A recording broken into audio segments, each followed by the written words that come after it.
On a besoin de sport pour que notre jeunesse soit saine et qu'on puisse développer notre nation. Et merci de donner donc cet amour du sport-là. Deuxième chose, c'est, comme je dis, vous voyez, il y a des valeurs que vous êtes en train de nous montrer, de solidarité, d'entraide. Vous voyez, c'est la camaraderie, c'est tout ce qu'on demande. Souvent, on fait de longues études pour parler de cohésion sociale et tout. Tout ça, c'est de fumigène, hein. C'est ça la cohésion sociale. Se frotter, se tapoter, et voilà, on rigole, on est bien ensemble. Et une fois qu'on est dans cet esprit-là, on ne peut pas faire la guerre. On ne peut pas se faire la guerre, on ne peut pas se faire la bagarre. L'Afrique se meurt aujourd'hui. On nous met dans des conflits inutiles parce qu'on est oisif, on n'est pas préparé à certaines psychologies et tout ça. Je pense qu'il est temps qu'on change. Et c'est pour venir au troisième point, vos voix portent. Il ne faut pas que vous doutez. Vos voix portent.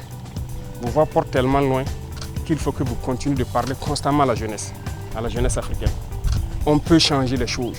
On peut quitter cette situation de misère, cette situation de conflit, vivre ensemble de manière digne, responsable, exploiter nos ressources pour nous-mêmes. Et je pense que nous essayons comme nous pouvons. Moi, je suis encouragé tous les jours. Depuis que je travaille, ça fait bientôt 3 ans. Je n'ai jamais pris de congé ni de vacances. Et je dis tant que mes soldats seront au front pour se battre, pour libérer notre pays. Moi, tous les jours que Dieu fait 24/24, tant qu'il y a du travail, je travaille.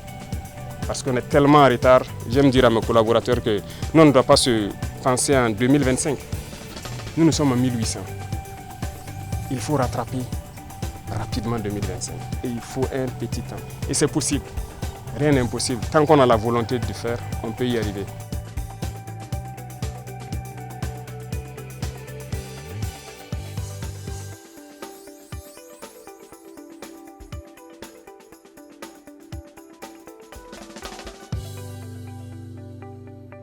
Je tiens à vous remercier de nous avoir donné cette opportunité de partager ce moment historique, parce que je dis avoir des légendes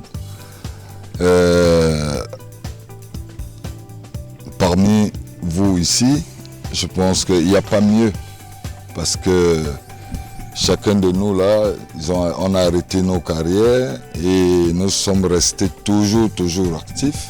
Vraiment, nous encourageons ces actes, et surtout Monsieur le Président.